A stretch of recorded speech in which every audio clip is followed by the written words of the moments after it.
did you come into Bitcoin as an Austrian, or did you just get Austrian through it? Okay. Yeah. So I've told this story a couple of times. It's not really all that interesting. It's almost more, it's interesting in terms of not having any elements that are like, I don't say, almost it's interesting because it's uninteresting. It was just a very slow process for me. There was no like aha moment. There's no like big event that, suddenly made me realize the importance of Bitcoin. But Austrianism was important. So I mentioned before, I studied maths and philosophy. I was a student when I came across it. Those are obviously both pretty helpful. Completely coincidentally, was very well read in Austrian economics, so it appealed from that point of view.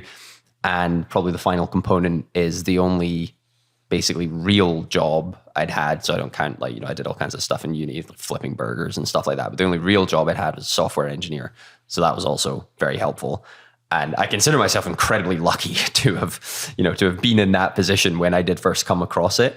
I think I always remember this article by Jameson Lopp, which is, I think we reference, Danny probably knows this better than I do, is I think we reference it at the very start of Bitcoin is Venice. I think it's in the introduction. What's the title of it now? Nobody Understands Bitcoin. And that's okay. Yeah. It's really excellent if people haven't read it. I remember that when telling the story because I make sure not to say, because of all these influences, oh, I got it. Like that was, I just immediately appreciated why it was amazing. That's absolutely not the case. But I think it is important that I didn't dismiss it, because I think almost everybody dismisses it at first. And I did not dismiss it. I was open to it. It took a lot longer to get anything like a reasonable understanding of it, but was very lucky to be in that position. I always find it funny when people in the Twitterverse say, "Oh, you don't understand Bitcoin." I always find that like a really arrogant statement, because like I think James had it right. How can you understand it when the things we're talking about today we weren't talking about 2 years ago and 2 years previous? And it is like this organic beast that presents new ways of thinking about certain things in the world. I mean, I think the mining industry now, what's happened over the last 4 years, is a great example of that. Mm-hmm. Yeah, it's completely changing the energy markets. Mm-hmm. Some of that's still to be proven, but so how do you come to understand Bitcoin? Do you just see it as like a stroke of luck? We've got this thing, let's see what it is, or do you have a pretty clear view now for yourself? Well, I think I really take that Jameson article to heart. I think why that hits home for me is that I think this is what you're getting at. Cut me off if I'm going off in completely the wrong direction. Is that I figure that it's worth focusing if you're going to be involved full time, which I am now. It's worth not wasting your time attempting to understand every single thing about it and like thinking about where you can specifically make a difference, I guess. And one of the things I remember we were chatting about this a while ago. I was assuming you were going to bring it up at some point, that the framing that I actually quite like for myself is that I don't even really like Bitcoin that much. I just hate fiat. Yeah. And so that's kind of the lens that I approach it with. I think a lot of my Twitter activity is probably better understood in that light too, that I don't actually really say that much about Bitcoin. It's mainly just making fun of fiat economists and fiat happenings. And so to maybe a little bit more directly answer the question, in my mind, it's the life raft for that horrible mess. So first and foremost, when you say that, it makes me think of the Churchill quote, like democracy is the worst form of government apart from everything else. It's like, you're not hero worshipping Bitcoin. It's just the other options are shit. I don't think that's a good quote to compare it to, because I think the intended humor there at least is to come back to people who are saying they don't like I do like Bitcoin. It's not that I'm this is more about my interests and my attention and my expertise to some extent too. And that feeds into the Jameson article as well. Like, I don't remotely consider myself an expert in much at all about Bitcoin. I can't really think of an area of Bitcoin specifically without reference to broader finance or economics, where I would put myself forward as an expert. Whereas making fun of fiat, I think I'm pretty good at. So what is this hatred of fiat? That's pretty expansive. We got time. I got a whole bottle of wine there.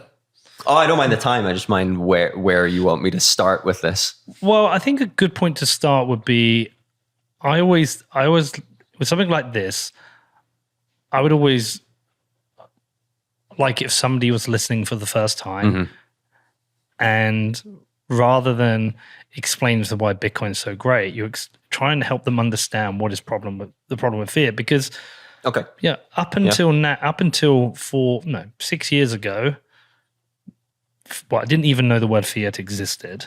I had pounds and I would buy stuff and I would give them some notes and get some notes and coins back, or I'd tap a card and I'd get paid at the end of the month. What would I have left? And I'd pay my mortgage. It was just this system that I'd grown up knowing since I was a kid, since I was first. I can even challenge you on that. You were an adult during the financial crisis. Yes, but I think the point you're missing is I didn't. There was no world where I thought there was an alternative. I get that you didn't have a framework to place these concerns. Yeah, but you were concerned. That's what I'm getting during at. the financial crisis, I was like, okay, there's a financial crisis, but I went through that. I didn't lose my job. I didn't lose my house. I was never going to lose my job or house. I worked in a secure. Yeah, fair enough, yeah. So what I'm saying is that there was a financial crisis. I didn't even spending time looking at it in detail to think, wow, what went wrong here? It's just, okay, there was a financial crisis. I know there's been financial crisis before. I know there's periods when my parents struggled, but I never really looked at it, and I never knew there was an alternative. There is an alternative now, and some people are aware there's an alternative, and they might be listening for the first time. And I think a lot of people just think the only way is fiat, is pounds, and they get paid at the end of the month, and they live on that through the month, and maybe they save some or whatever. But when you explain inflation to people, I think they think inflation is just something that happens where things get more expensive. They don't know why it happens. Yeah. So if you can talk through the fuckery of fiat that you particularly dislike, Good in title a way, for a book. The fuckery of fiat, into a way that you're trying to explain to them, like this is there's an inherent problem with fiat. Yeah. Okay, sure. I mean, I can try to come up with ways. I do want to almost preface this though by saying that I'm wary of even the idea that there is a kind of a silver bullet explanation to this. There's nothing I'm going to say that's going to make a 30-second soundbite that will convince somebody. It's a long form podcast. I think this is actually related, by the way, to why nobody understands Bitcoin. That what Bitcoin fixes, if you like that meme. I very much like that meme. I know some people don't. What Bitcoin fixes is so complicated and widespread and interconnected, it's essentially impossible for a single person to understand. And arguably all of those, it has the opportunity to do that in the first place because of fiat fuckery. So fiat fuckery is likewise impossible to fully understand and is as complicated a topic. And I think people need to, the reason I'm saying all of this is that I don't want to disillusion people that there's a simple, concise, like I said, nice sound bite that will make it all click into place. There isn't. It's extremely complicated. It will take you a long time to fully, well, you probably won't ever fully grasp that. That was kind of the point I was making a minute ago. To start to grasp, to feel like you're at least on the right track. I think it's important to kind of get that out of the way. I can try now though. Well, maybe like a starting point is just something that might, at least get people's attention. It's just deeply unfair. It's unjust. It's an extremely complex and convoluted form of theft that relies on its complexity to go largely unnoticed. I think this is even relevant to why it's hard to understand and why most people haven't even thought about it, that if they do start to think about it, they immediately come up against a wall of nonsense, jargon, and like obscurantism that the purpose of which is to stop them thinking about it. We make this point in the book. I know Danny can probably quote it, right? This is early on. This is in chapter 2, I want to say. Yeah. Early on in chapter 2, where at that point we're just getting into, Bitcoin's nowhere on the horizon, doesn't get mentioned for a few more chapters. We're talking about fiat fuckery, basically. We don't call it that. I think the language is pretty polite. You kind of want to rename it now, don't you? I kind of want to write another one. The fuckery of Fiat. Yeah. Or maybe the second edition can have an extra chapter. But how much of this is malevolence and how much of it is just the incentives of the system? Because if you look at the issues, if you look at the issues of Fiat, it's every country. Yeah. Every country has the same, and at different levels. And to me, it seems the degree of fiat fuckery that happens from country to country is largely dictated by either, I think, how strong the institutions are within that country, and how, largely that. You tend to find the highest inflation numbers, the biggest theft, say, by government, tend to be in the more kind of authoritarian or smaller, less developed countries where there's a bit more corruption, and places that have a bit more kind of stronger institutions, stronger levels of democracy. The West, it doesn't seem to be as bad right now. That's how I'm going to preface it.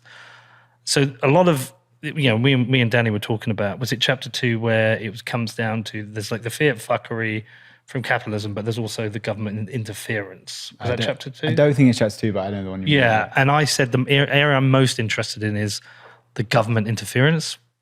But I'm interested in what your views are on.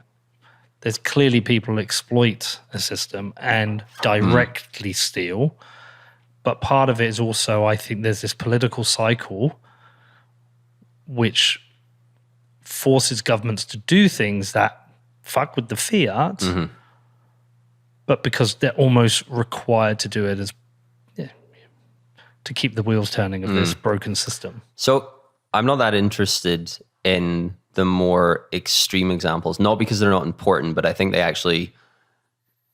they're important in the wider scheme of things. They're extremely important to the people who suffer because of them. But in the course of the point I'm trying to make, I think they're actually distractions because they allow the perpetrators, if you like, in the less extreme versions to point the finger and say, well, at least we're not like that. At least we don't have hyperinflation. At least we have a democratic mandate, whatever else, which I think is... And I'm with you on that, by the way, because I think if you can point to it in strong democracies with strong institutions, it's more obvious that it can't work anywhere. Yes. Well, that's part of it. I think there's two sides to this. So that's probably the end point, if you like, that this really just doesn't work. It's a completely systemic issue, if you want to think of it that way. I did want to draw attention, though, to the idea that exactly that kind of hand-waving red herrings, I think, is a perfect example of exactly what I was describing in terms of the jargon and the obscurantism, that if people start to look into this, one of the things they're met with, on the one hand, you have all the like cargo cult science, which we can maybe get into separately. But you also have more emotive propaganda around, the central bank is independent. We don't interfere with it politically here like they do in X other place. That kind of thing. And inflation's low. Like inflation here is only 2% or 10%, or, don't think too much about how we define inflation and all that kind of thing. Like these are yet more obstructions to actually understanding the core issue. So yes, obviously places with more openly corrupt governments, more directly stealing, more disastrously hyperinflating. Obviously, that is worse. I don't mean to diminish that. But in all seriousness, it doesn't interest me as much.